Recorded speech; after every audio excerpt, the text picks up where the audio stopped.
Έφυγαν οι αθλητές για αυτή την δεύτερη σειρά. Να τους πούμε πάλι.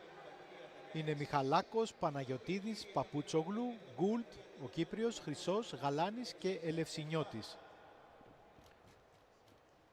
Σε λίγο τώρα θα συγκλίνουν και αυτός που θα οδηγήσει είναι ο Γκούλτ, ο Κύπριος.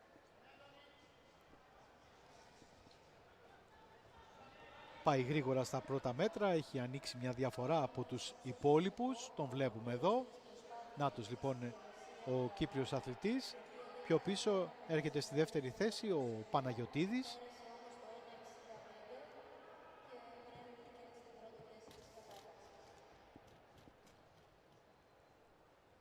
Να λοιπόν, μόνο ο Παναγιωτίδης φαίνεται να μπορεί να ακολουθήσει ως τώρα το ρυθμό του Γκούλτ.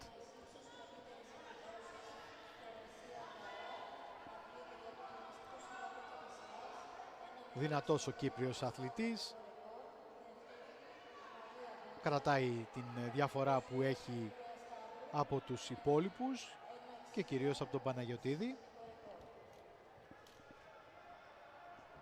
Πάμε λοιπόν τώρα για το καμπανάκι, για τον Κύπριο αθλητή.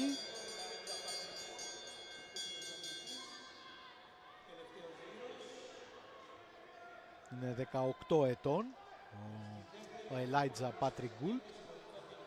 Δεν θα έχει κάποιο πρόβλημα να πάει να πάρει την πρώτη θέση. Μεγάλη διαφορά από τους υπόλοιπους. Μάλιστα ο Παναγιωτίδης έμεινε πολύ πιο πίσω.